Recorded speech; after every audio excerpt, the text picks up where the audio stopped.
Welcome to Manifest, hosted by international evangelist, teacher, and author Perry Stone. Enjoy unique insight into prophetic and practical truth.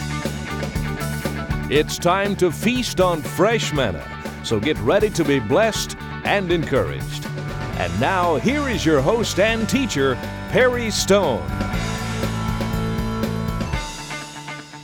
Most of you who have kept up with the programming the past 5 weeks know that Bill Cloud and I have come together to do a series.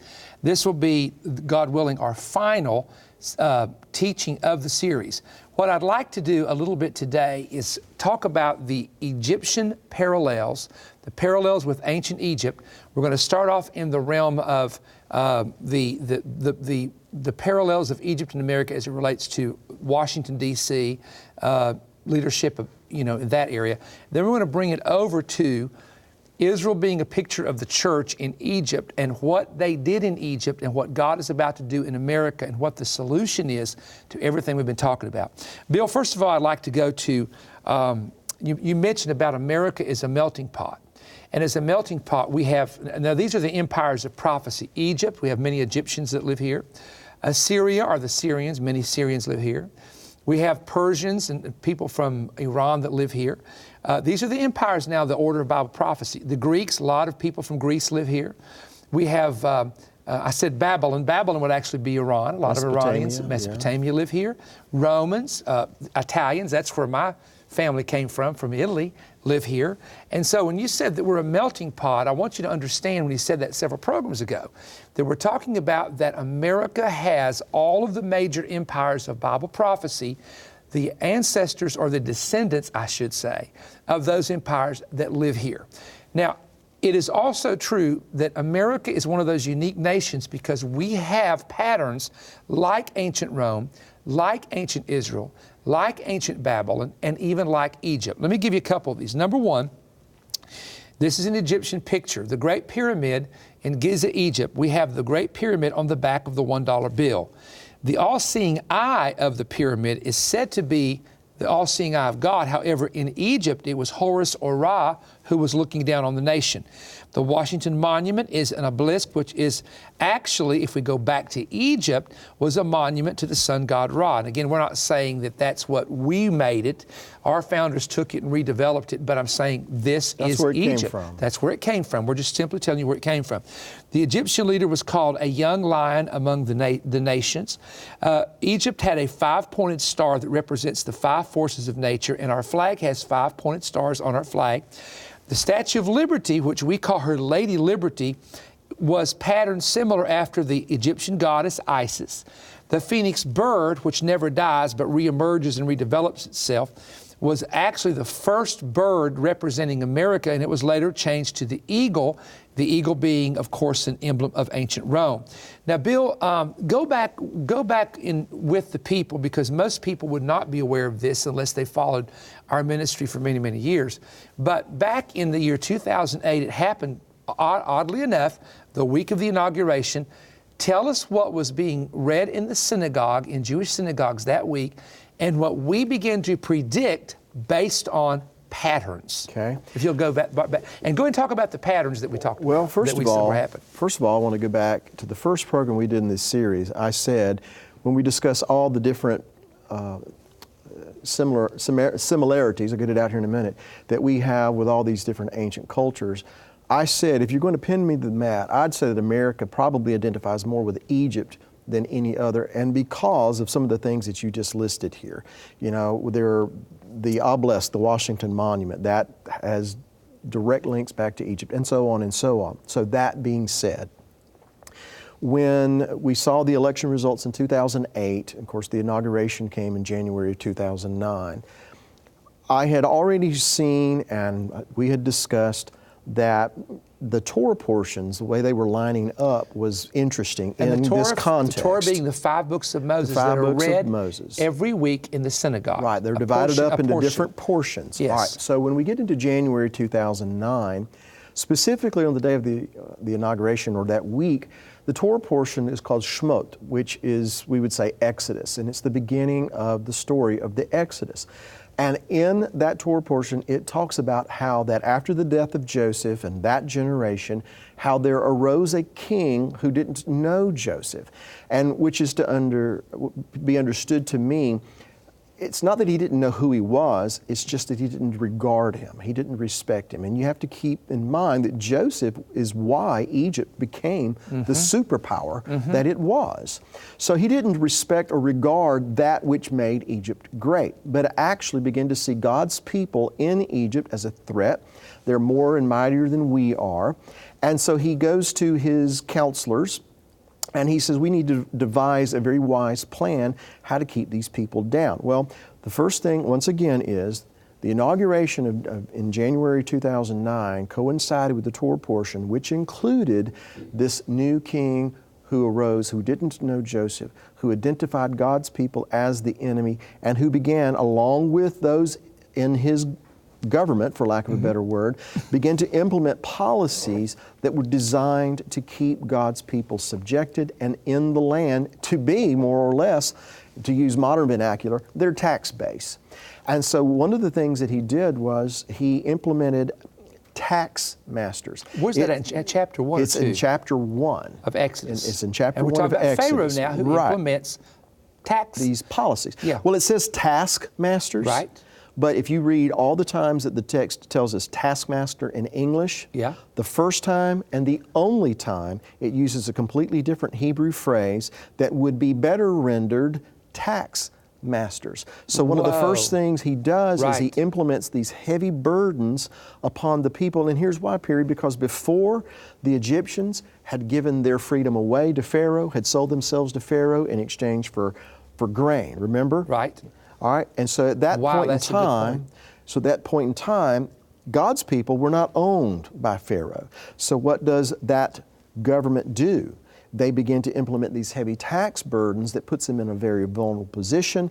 Then they begin to oppress them with hard labor, and then of course they take their male children and throw them into the river. Now, let me add this. When you take the Hebrew word Pharaoh and you spell it out, it's Pe, Resh, Ayin, Hey. Pe, Resh, Ayin, Hey. If I were to take the outer two letters, the Pe and the Hey, that would be what you see on the outside. Man looks on the outside. That would form the word Pe, or mouth, because when he would speak, right, people would respond. Yul Brynner said, so let it be written, so let it be done. You know, so he speaks, and how does he look on the outside? He's all adorned, you know, he's got the gold helmet or the crown. And by the way, what's front and center on that crown? A snake, a serpent. Pharaoh's emblem was a serpent on the crown, yes. So to look at him, he looks good. That's the point. But in the middle of that word, or the heart of that word, Pharaoh, is Resh Ayin, which is the Hebrew word Ra, which in Hebrew means evil or wickedness. So what's in his heart? Wickedness. What do people see on the outside? Things that are attractive. This is the serpent in the garden. This is repeated time and time again. Those that rise up against God's people look good to most everyone else, but wickedness is in their heart. So all these parallels, and this was the point, all these parallels that we see in ancient Egypt, not just recently, it's been going on for some time. So we're not trying to pin this on one person or one political party or anything. This is the culmination. Actually, for years and years in America, it's been building to this, hasn't it? Exactly. But it's building to this, and now we're here. We're here. And so we see it being played out before us. Now, comment also, okay, here comes Pharaoh. He doesn't understand the Hebrew people. And I think a person would have to be totally willfully blind to it or not see it because they haven't kept up with it, that we have had leadership in our country that's been very anti-Israel. The decisions they've made have been against Israel. There's even been talks, which I never thought I'd hear this, of sanctioning Israel because of decisions that some of the leadership in America does not agree with, okay? Having said that, the Pharaoh arose who knew not Joseph was read in the synagogue, the Torah portion, 2009, the week of the inauguration, and we predicted that there would be an Egyptian pattern developed. Now, what immediately began to happen is taxes were increased. That's the taskmasters that are mentioned. But it also mentioned that this particular leader in Egypt passed a law to actually abort children. Mm-hmm. So one of the first things that happened in 2009 was the new leader reversed a law and kind of opened the doors to abortion all over the place. Partial birth abortions. Yeah, as partial well. birth, etc. And this was very much like the Pharaoh pattern. Let's go from there again. Let's keep developing it, because I want people to see that this is something we're not talking about after the fact. We're talking about, Bill and I talked about this in 2008 and 9. I said we're going to go the pattern of ancient Egypt. And you know, people. I remember in the 90s, the Lord showed me the pattern of Ahab and Jezebel in the 90s, and I said, look, it's a pattern. And there were 9 things that happened from 92 to about 2000 that absolutely are all found in that ancient story, because the thing which has been is that which shall be. That's what we're trying to teach you. That's what we want you to understand. Again, get the political out of this. Don't think politics. We're preachers, not politicians. But see it from the prophetic perspective and understand how it works. Okay, keep going on the Egypt thing, because this is interesting. As you said, I mean, it kind of developed from there. Everything you see in that pattern in the book of Exodus, you see it taking shape, which would then bring us to this point. The next thing that happens after the tax masters, after the hard labor and aborting the babies, making them serve with rigor, and the abortion of the babies, etc., what's eventually going to happen? We're going to have plagues are going to be poured out. Why? Ooh, wow. Because so true. Because number one, all those things happen. You know, we need to keep in mind God allowed that king to come to power. He allowed it because God raises up, He brings down. So He allowed that to happen. Why did He allow it to happen? Here's one reason. Because His people Israel had become so assimilated into Egyptian culture. They had become so mixed with what the Egyptians thought was important, to serving their gods, that if He had allowed them to continue that way, eventually His people would have assimilated into Egypt and Israel would have disappeared. They would have never come out of their bondage. bondage. They would have never come out, never fulfilled God's purpose for them. Mm-hmm. He can't allow that to happen. So let's compare that to today. You know, you said something that I believe it was in the previous program, words to this effect. The troubling thing about what is going on today is not so much about what the world is doing as much as it is what God's people are allowing to come in, how God's people are caving to some of these things and what God's people are doing. And so that's kind of what was going on in Egypt in a way of speaking. So He allows that king to arise to do what? In a sense, remind them who they are. Remind them who they are to serve, and to, in a spiritual way, set themselves apart. And here's what happened. When the plagues started to be poured out, after the first 3 plagues, you will see that God sets a division between His people and between the Egyptians. Why? So that in the end, they shall know that I am the Lord. Not only Pharaoh and the Egyptians, but his people as well. So He sets a distinction between His people and the Egyptians. He sets a distinction between His people and the world, because that's what we're called to be. So all that was to say, behind the king coming to power, the purpose of it is not so much a reflection on the wickedness of the world, but it's actually to accentuate that my people need to humble themselves, seek my face and pray, turn from their wicked ways. So that's what I believe is happening right now. Let me throw this in there too, Perry, real quick. Because we are called to be a set apart, a holy people, that's what holy means. We are to be separate from the nations in the sense we're not to do what the nations do, not to live the way the nations live. If we won't voluntarily answer that call, you know what God does? He uses the nations to bring us to a place. So true. That if we won't separate ourselves, He'll use the nations to separate us, but against our will. And that's what Pharaoh did. He put them in this situation where they were being oppressed, but what did that provoke in God's people? They began to cry out to God. Yeah. That's what I believe is going on right now, Perry. You mentioned about how the pattern was after taxation, after the new king arose, the abortion, all that, plagues started. How do you think Ebola, even though it's not been rampant the way people were afraid it was going to be. The fact that it just got to our shores, does that say anything? It does to me. I mean, we've known about Ebola at least since 1976. Mm-hmm. People have been going to Africa from America all those years to help these people, and rightfully so. And as far as I can tell, there has never been one case of the Ebola virus in the United States in the last 40 years until 2014. Why? Something else that comes to mind, and some people say, well, I don't see the connection. Well, I'm sorry, in my mind I do.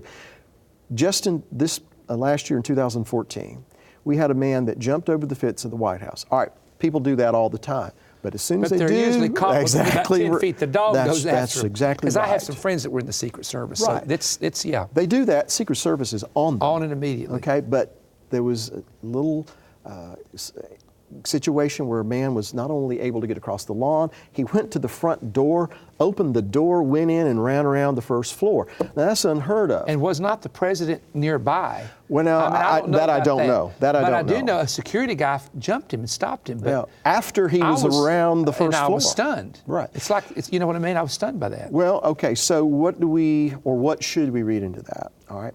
It's not water being turned to blood. It's not frogs in your bed. But like a hedge is down. Exactly. It's like God is saying the hedge is coming down. And if the hedge comes down, that means there are other things that are going to be coming. And all of this is found in the patterns of Scripture. And if you don't look at the Old Testament as anything other than a history, you're never going to see it. But it is a living, breathing word. It's prophetic, and it speaks to us today. And so just to kind of sum this up, the patterns that we see in Egypt, and these others that we see as well, that we've talked about. But the patterns that we see in Egypt, to me, they speak as closely as anything does to where America is right now, and more specifically, where God's people in America are and what God is taking us to. Okay, let me ask you this in about 4 minutes left. I know what the answer is, but what is the answer for God's people? What do we have to do? Voting is a part of it. We always try to vote the right people, but who's the right person? People can lie. They lie all the time to get in. Well, but let's go beyond just the voting part of everybody being active, voting who you feel is the right person.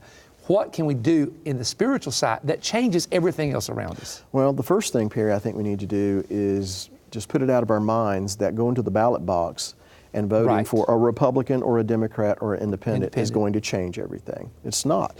Because we're in a situation, because it's a spiritual problem, it has to be dealt with in a spiritual way, right? I agree, absolutely. So this guy getting elected or that guy being voted out of office is not going to change it. If Hollywood shut down today, even though I think that would be a step in the right direction, talking about donkeys talking to people, it's not going to change the fundamental problem. Right, because it's a spiritual problem. Because we have abandoned the covenant. Yes. We have turned our face away from God. And so the only remedy to that is when God's people, not necessarily those people out in the world, but when God's people, because it doesn't say if those people who don't know who I am, or those people who would deny that I even exist. Get right with me. It doesn't say that. It says, if my people. And so if God turns His face away, as He said, and we bring this out in the book, the only remedy is to turn our face back toward Him. Not to change, not to go forward, but to return to Him. And so when we turn our face back to Him, the Bible tells us very plainly, He turns His face back to us. In the priestly blessing. Face is favor. Right. When you read, go ahead with, I know well, it's favor, it's presence. Yeah. Look at the priestly benediction. The Lord bless you and keep you. The Lord cause His face to shine upon you. The Lord lift up His countenance upon you and give you peace. That's His face looking at us. What is that indicative of? His favor being bestowed upon us, His blessing. But it's also indicative of the fact that we have turned our face back to Him. A lot of people go into the polling places and the ballot booths and they think, I'm going to have to choose between the lesser of two evils. I suggest that's because we're trying to choose from this side of the tree of the knowledge of good and evil or that side of the tree of the knowledge of good and evil. What we need to do is, if we want better choices, we need to make better choices. And the first one is to return to Him, not with some of our heart, not with some of our soul, but with all our heart, all our soul, all our strength. And if we do this, He says, then I'll hear from heaven. then I'll forgive your sin. Then I'll heal your land. Wow. And let me just say this very quickly, about a minute I have left. I don't want to get off on the side of Israel. We can do a program on that later, but Israel, the United States is trying to force them to divide the land. And God specifically says, if you divide my land, I'll divide you. Yeah. And think about this, the New Madrid fault line, the San Andreas fault line, Yellowstone Park that's rumbling.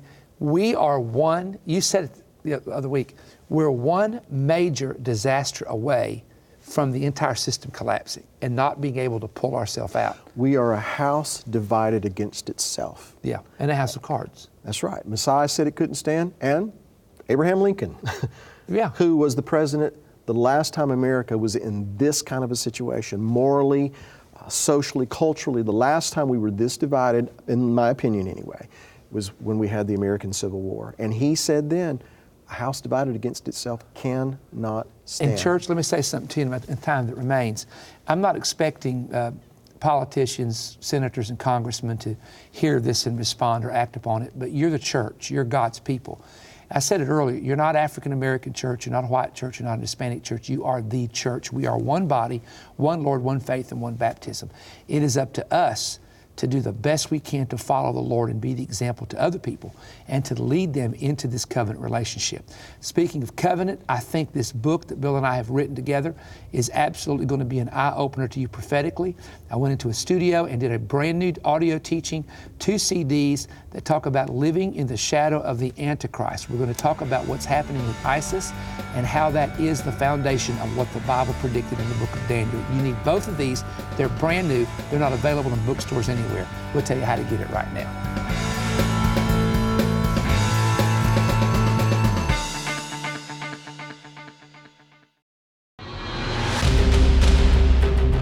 America is in serious trouble. This nation has fallen to the same snares that entrapped great superpowers of the past. And now in 2015, America is racing toward a breaking point. We are now following the exact footsteps of fallen empires such as Rome and Greece. Will we return to God or continue in this downward spiral? America's founders left a trail of documents warning how and why America's possible future demise would be internal and not from an outside force. Today, as our leaders now redefine God's laws and ignore His warnings, where will this lead us? And what warning signs are flashing now that we must heed? In this new prophetic book, America's Controversy with God's Covenant, Perry Stone and Bill Cloud combine their prophetic insight and pen this manifesto to America.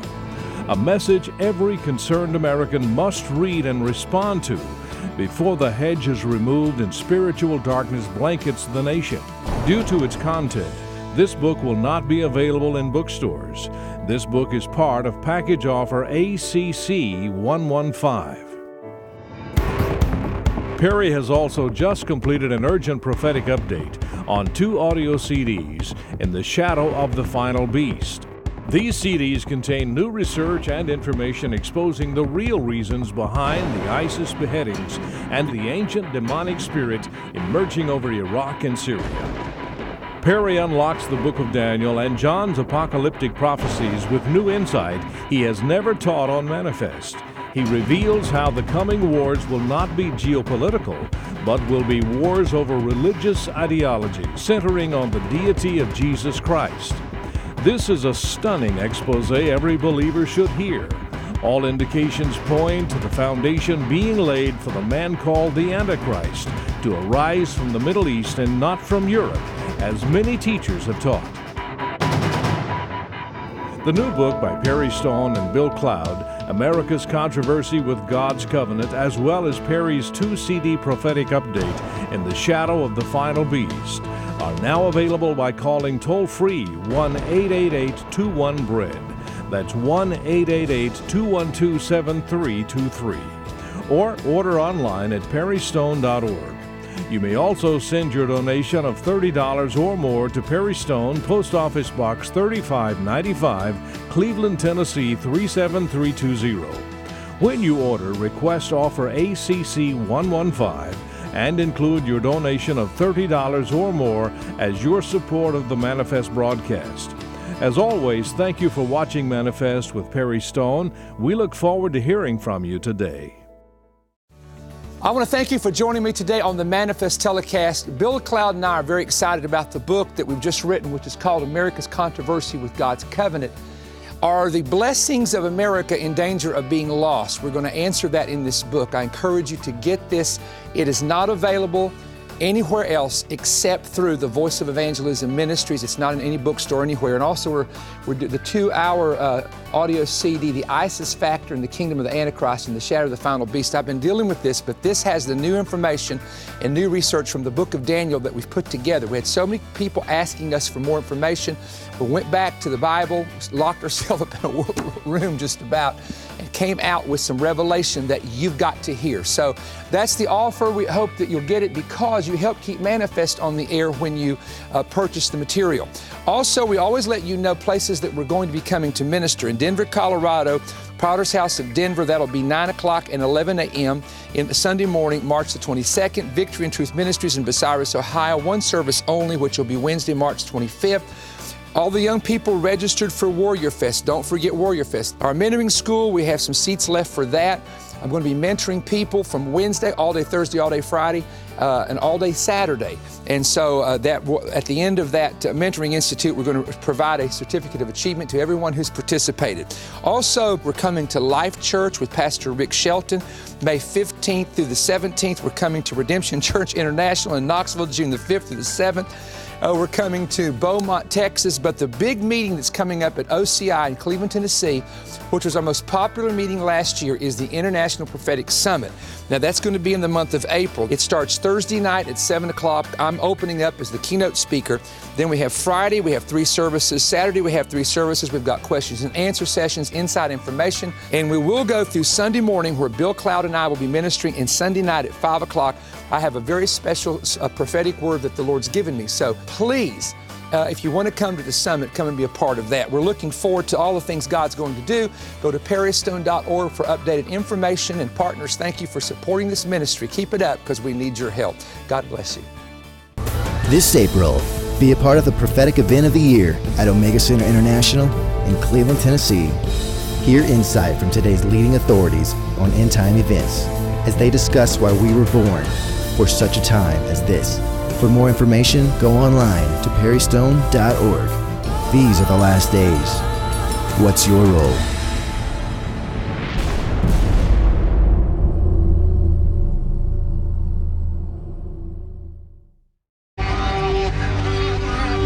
Make this your year to feel the history, taste the culture, experience the antiquity, walk where the modern touches the ancient. Sign up now to join Perry Stone November 23rd through December 2nd for an unforgettable tour of Israel. For more information, visit perrystone.org or call 1-888-321-3629. Make this your year for a trip of a lifetime.